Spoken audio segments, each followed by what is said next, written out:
Good morning, Alex. How are you? I'm very well, thank you, Yousra. Thank you for having me today. Thank you very much, Alex. So today's guest is Alex Warren, and I'm so glad to have you, Alex, with me today.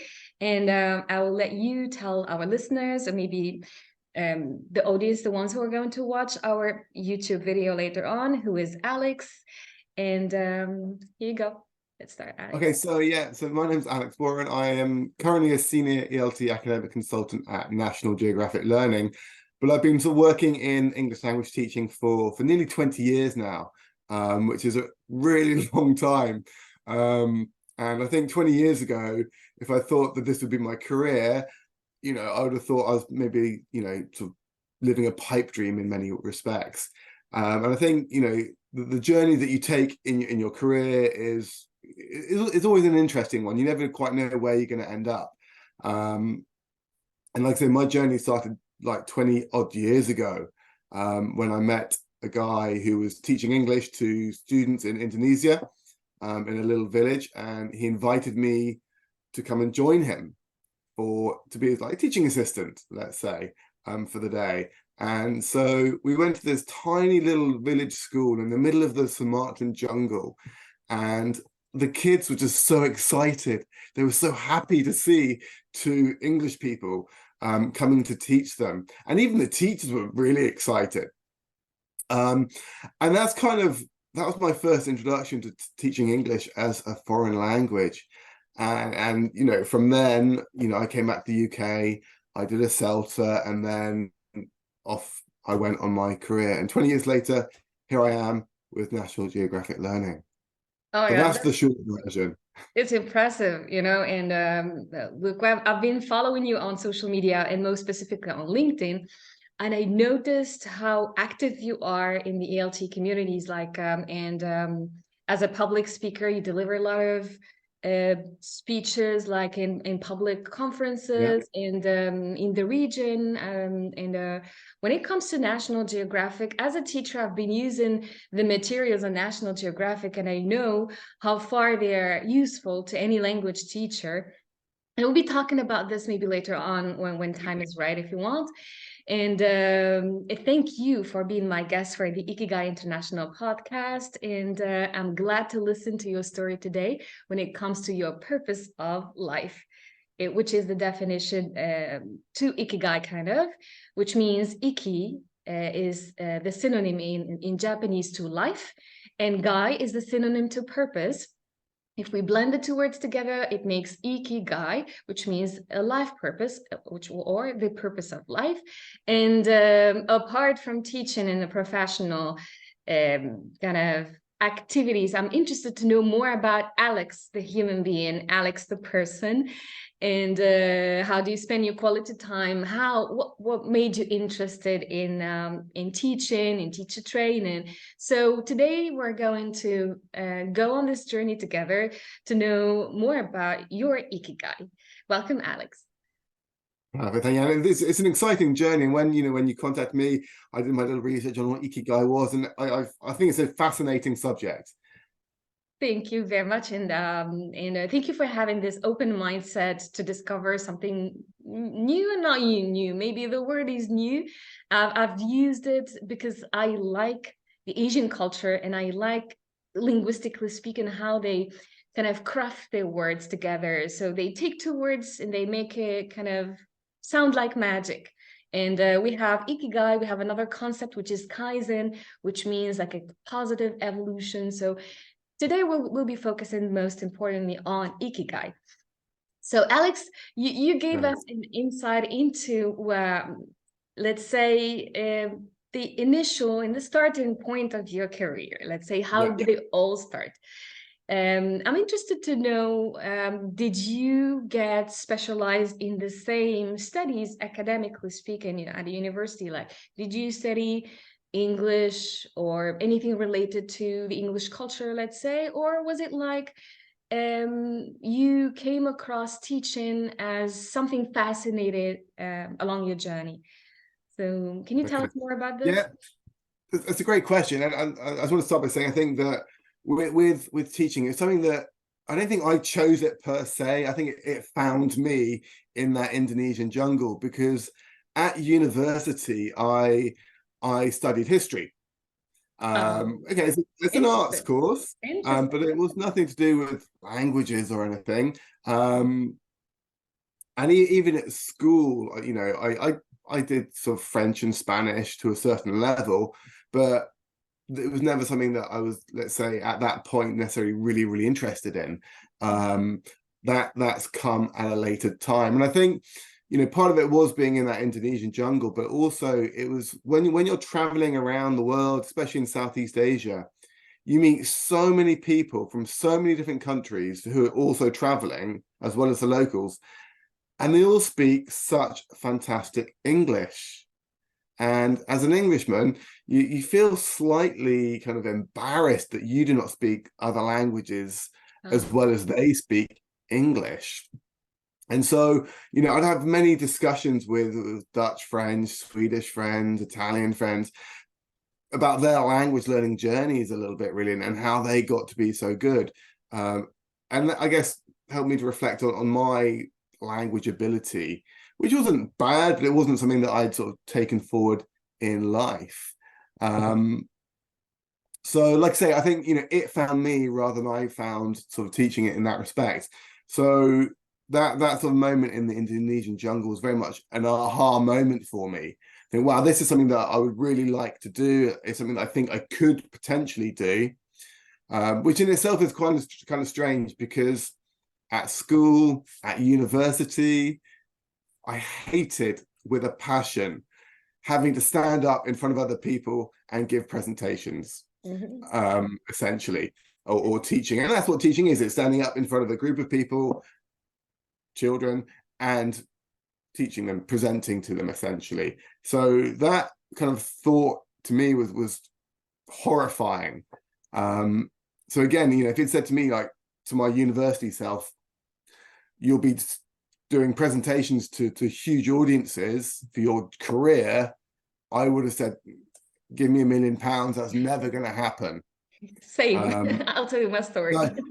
Yeah, right. So you surprise yourself along the way, and even I think, a really sort of nice little story is after I'd sort of done my initial CELTA training in the UK, I started working at a language school on the South Coast.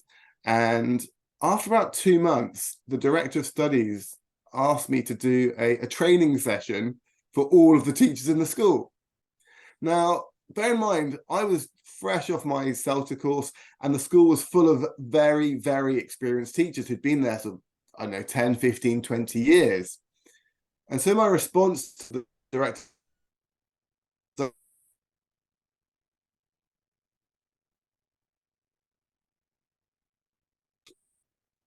I could teach fluency. And that was my first, I guess, interaction with any kind of teacher training. But equally, I was incredibly nervous about doing it, because all these, much more experienced senior colleagues had been teaching for many years. But again, you throw yourself into it, you do it, and it's all okay. You survive. Yes, I guess it's the same case. I still remember myself being the shy student who knows everything, but sometimes maybe because of, let's say, the teaching methodology at that time, I still remember, like, there were some differences. It's unlike the kind of very contemporary style that we are using nowadays. I didn't used to be that kind of taking the initiative to say what I know, because simply I was afraid maybe of not saying it right and not having the right answer. But now we have evolved, and I'm being the teacher that my students needed and I needed at that time. So that is to say, not all my teachers were that way, but to a certain extent, I was a kind of a shy student that has everything right, and I took notes, and then I just say, here is it, that's the right answer, why didn't I say it? But I've developed like kind of a self-confidence all through my academic path, and then at my professional path. Let's see it now, I'm having a podcast, and I've learned through drama classes, I've learned through my training, through my CELT as well, how to take that initiative and how to try and how to learn through trial and error, let's say. And if some of my prior teachers, let's say the primary school teachers, they just watch my podcast, they will say, oh, here is it. The smart, brilliant girl is now having a podcast. I even took like a kind of an award twice for having the best kind of marks, but I recognized later on that it's not about grades. It's not about being the best. It's about being the best version of myself. So well at ease, not in my comfort zone, not necessarily that, but being myself and true to myself. Yeah. It's so important. Yeah. And it's interesting you said about being a shy student. You know, I am outside of work. I am really shy. I was always a shy child. You know, I had a twin brother who I have a twin brother who was always the more outgoing, dominant one, and I was just the shy, quiet boy in the corner. But you know, in life, you know, you have to be able to move away from that as much as possible. But I do believe that in the classroom, teachers, they do take on a slightly different persona to who they are in real life. And I think, you know, that's certainly true for me in real life, in my job as well, because you kind of have to sort of sometimes step outside of yourself, or in terms of what you said, step outside of your comfort zone to, you know, to achieve what you want to achieve. Yes, to learn more specifically. So I learned how fun is it actually to step outside of the comfort zone. And I believe arts in general have helped me to refine some of my skills at the personal level and professional level. So like drama and theater and acting, journalism and broadcasting. So I've taken any kind of lesson you can imagine in this life because I wanted to learn more, not just for accumulating the certificates and having that on my CV, no, but just to acquire the skills that I maybe thought that I needed at that time. But this made me the person that I am today. Were it not for all that knowledge that I have acquired, I wouldn't have been the same person now that I am now, taking the initiative and being a TESOL leader and developing materials for myself and for my colleagues. So I'm enjoying the journey that I'm taking now, and I guess I have still plenty of things to learn. And I hope that I can be even an inspiration to anyone in this world, because that's all about this. It's about creating a change in the world, even a slight impact. We were talking about if you see something good in someone, just say it. If you see like a colleague is performing in a certain way and has something that is good, but just praise that and say that it's good, and you will notice how far they can go. And absolutely. Yeah, and that is one of the things that I've noticed on your profile, Alex. Honestly, you are an inspiration to everyone, and I am interested to know more about Alex, the person, as I said. And I'd like to ask you a question, Alex. Apart from teaching and teacher training, let's say, apart from the major field that you're active in, have you noticed that you have certain skills, particular skills like in arts and sports, other than teaching, teacher training? I mean, it's an interesting question, and it's difficult to answer because, you know, I have lots of interests, I have lots of passions, and without, you know, you don't really maybe notice that you have those skills and abilities until you reflect on it. I think that kind of idea of reflection is really important. But in terms of, you know, things that I'm sort of passionate about, enjoy doing, is I love sport. And I think what I love about it is mainly the, you know, the teamwork. You know, you're playing, all the sports I play are within a team. And therefore you've got all those little skills which are really important, being able to know how to communicate, being able to how to collaborate with others, you know, being able to reassure, to speak to each other, listen to each other's ideas, working together to achieve something greater than the individual parts, right? And I think that's true of anything in life. I think, you know, sport does reflect many, you know, aspects of life in a kind of microcosm. I was about to ask you the same question, actually. How do you see the dynamics, let's see, in a team, in like leaders, kind of defenders, even in a football match. So not necessarily in football, but all kind of sports, individual, collective ones. How far can you think sports can reinforce Ikigai, let's say, one's purpose in life? I think it's a really strong link there, because I think sport allows you to express yourself. I think it allows you to be who you want to be, without kind of any, let's say, external pressures. It's where you feel safe. It's where you feel comfortable, and it gives you that opportunity to, I guess, to be the best version of yourself in that environment. And that is, you know, of course, working with others, playing with others. And you do have those different roles. You have the leadership roles, you've got the enforcer roles, you've got the, you know, the people who do the hard work at the back. So, you know, I play hockey and I play at the back. Now, there's no glory in playing in the back, but everything builds from that. That's kind of the you know, even from the goalkeeper, that's the building blocks going forward. Without a solid base, you cannot, you know, achieve the great things up front in front of goal. Yes. So everybody has a part to play. I think that's the key thing, the key message there within a team, whether it's in sports, whether it's in some kind of school event, or indeed in your career. That's an interesting question. You got me into asking you a second question, which is related to leadership. And there's a leadership style called leadership from behind. It's like the leaders, they just step up and they just lead and observe, while giving a kind of freedom to mentees to operate within the kind of the style that they want, and according to the dynamics, of course. But how far do you think leadership kind of not micromanaging? I'm against that word.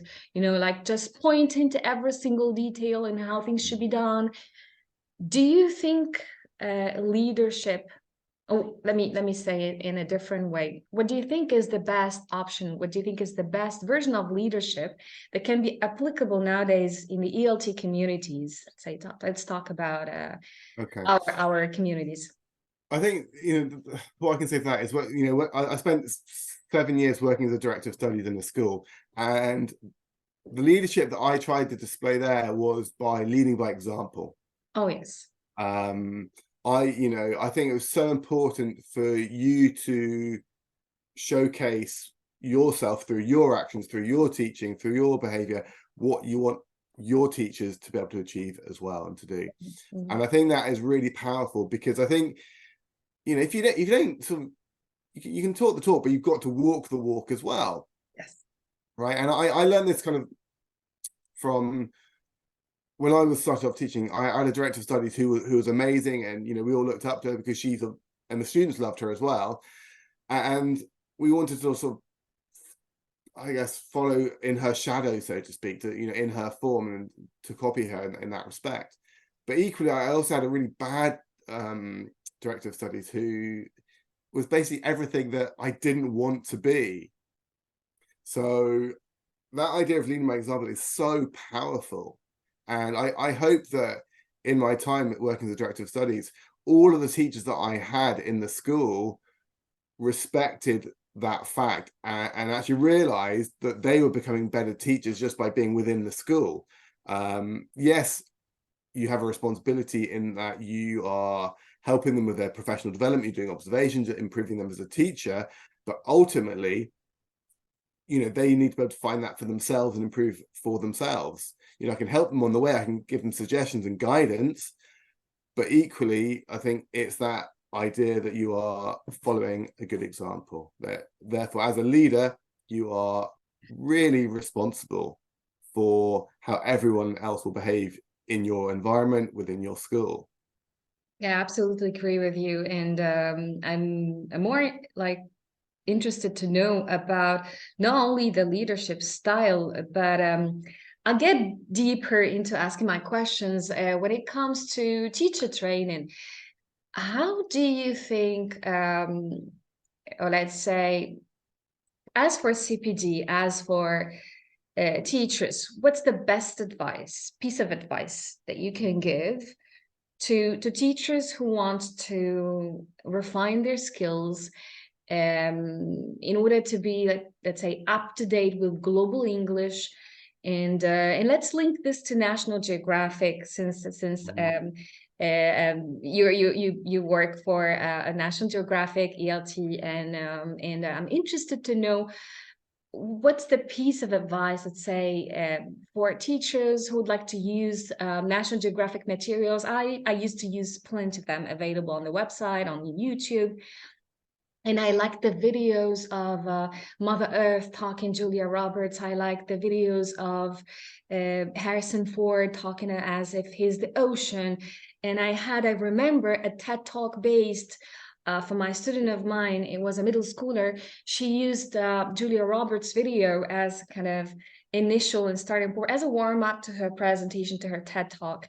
And what are the let's say the best, not the best option, but now when it comes to up to date with ELT and sustainability and whatever we're going through, so kind of piece of advice you can give us as teachers, global teachers?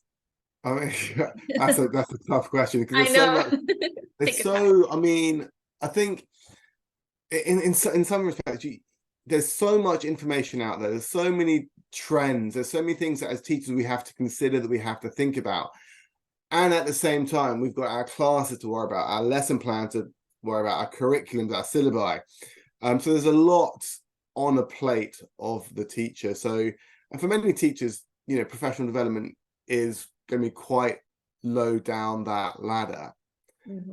But I think as teachers, we have that responsibility to ensure, to make sure that we are always stepping forward, that we always trying to improve ourselves. So for me, a really powerful aspect of that is reflection. And I've talked quite a lot recently about teacher reflection and the kind of things that we should be doing in class, after class, with colleagues to improve ourselves. And when you can identify what you're doing well, you can make that even better. You can identify where maybe you're struggling a little bit, and then what you can do to make that better as well. Because if you don't reflect, you're just going to stay stuck in the same place. You're not going to move forwards. You're not going to move back. Well, you might move backwards, but you're definitely not going to improve and move forwards. Therefore, reflection is absolutely vital to any form of teacher development, because that is what forces or creates a reaction. So, if you don't reflect, you don't know that you've done something badly, which means you won't research it. But if you research something and you learn more about something, you can then try that and improve as a teacher.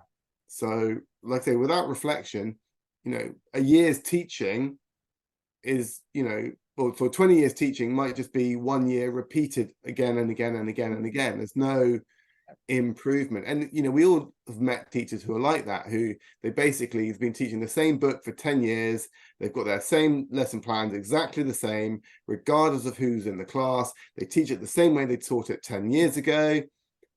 And is that an experienced teacher? Thanks for bringing this issue, because honestly, I've been against kind of the status quo. When it comes to teaching, I've been part of different teaching backgrounds, and sometimes I want to bring some innovation. And sometimes it can be a challenge for some teachers' comfort zone. You mean like teaching the same curriculum or teaching the same lesson over and over again. And I've used the lesson using ChatGPT. And at that very first moment, people started to talk about ChatGPT. So the lesson was about ChatGPT and using ChatGPT. And it was actually a challenge. And that's why I smiled, actually, because it reminded me of an experience, and I had to deal with different mindsets, actually, closed and growth mindsets. And now I've used the same lesson for another job interview, and I was accepted for that.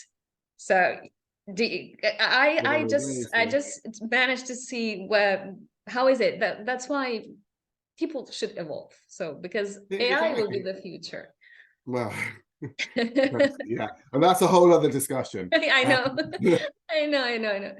But that's AI is challenging for some, and And let me just get back to talking about a comfort zone and teachers, how should they evolve and reflect on their teaching practice. And I do believe in that. And I do believe in collective effort, just like in observation. And I encourage my colleagues to join me in my lesson, to observe my lesson. And I would like to go and see theirs, because I believe that's how we evolve. Absolutely. Yeah. Yeah, it's okay. No, I was going to say, absolutely. I think, and you need to be comfortable in that environment as well, because teachers generally don't like to be watched by their managers or even their colleagues. But the more you do it, the more comfortable they get, and they see the benefits of it. So again, when I was working as a director of studies, we would constantly be doing peer observations, or what I call like a snapshot observation, where they just go in for 5 or 10 minutes just to get some ideas or to see how things might be done. So very, informally, but they benefited tremendously from that, because it made them less concerned about people coming in to watch them, but also they realized it was a great opportunity for idea sharing, but also self-improvement.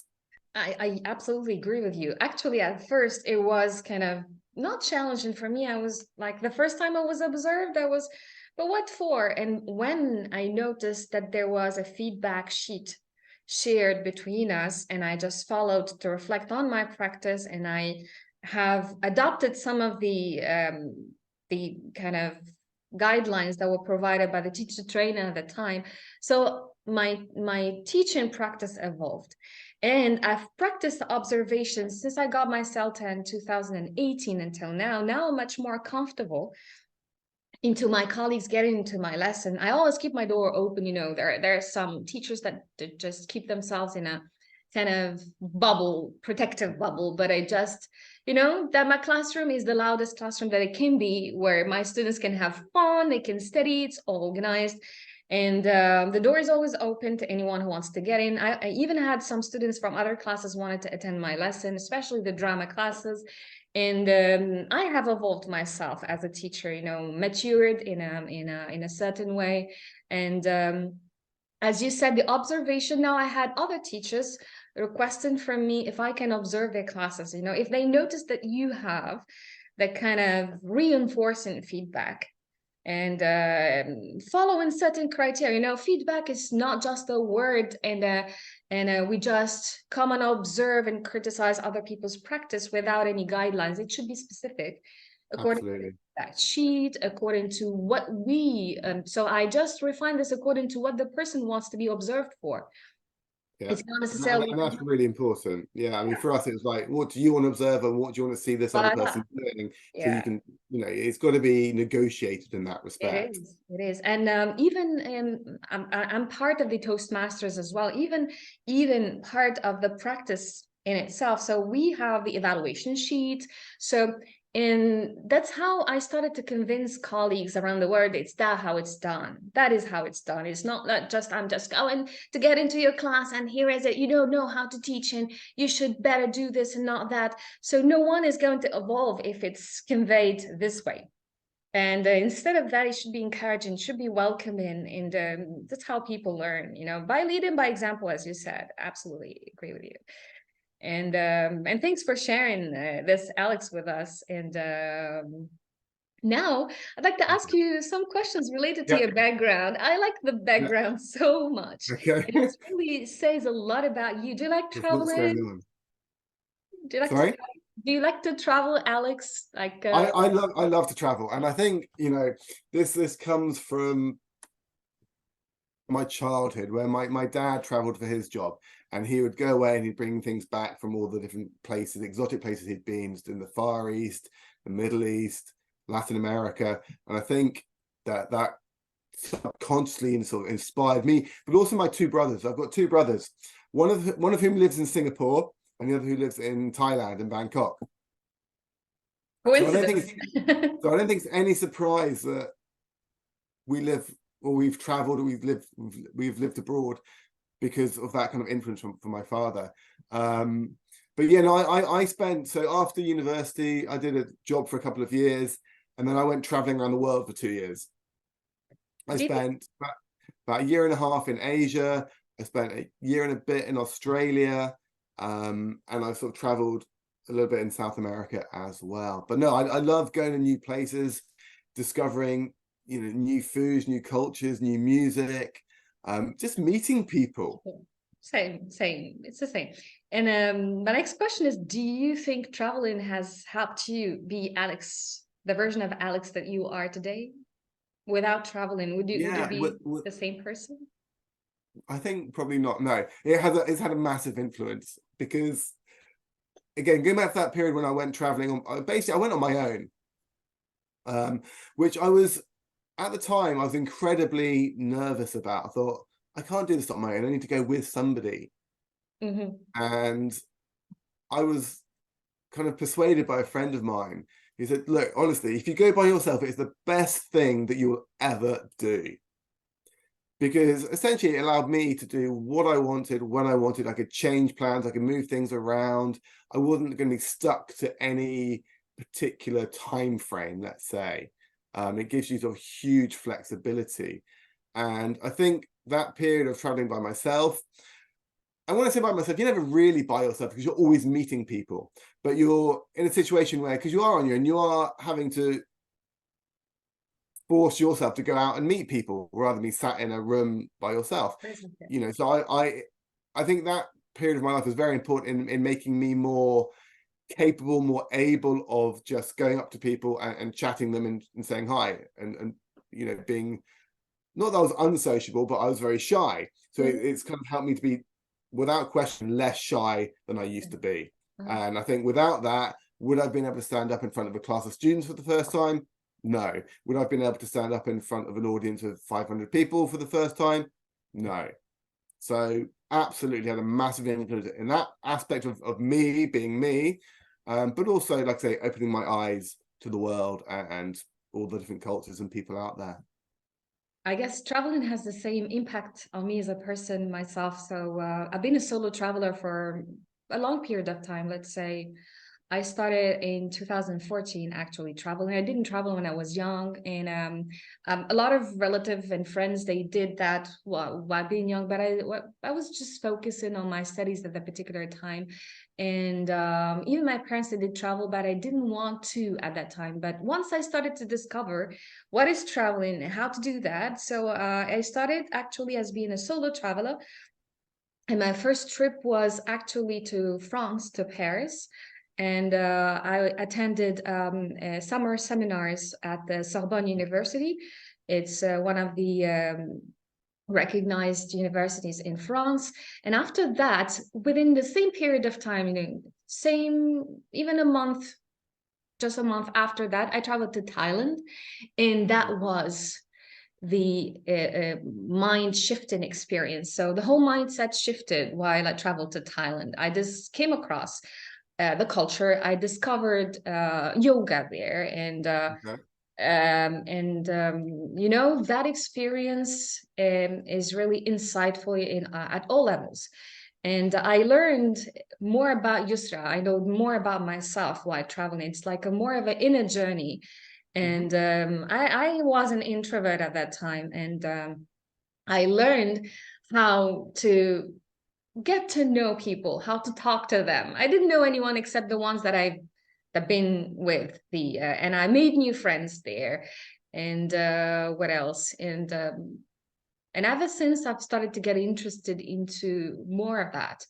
And I guess traveling is just like if we can define it in maybe in not psychological, but in a kind of a, no, I don't want to use it's not like in that term. So let's say humanistically speaking, at the human level, traveling enabled me to get to know more people and get to know more about myself. And it's different if you travel as a tourist and if you travel for professional purposes. And I loved more to travel for professional purposes, because you can join the best of the two worlds. You know, you can work, and then even for some time, you can have fun and discover people the time that you can still have from that trip.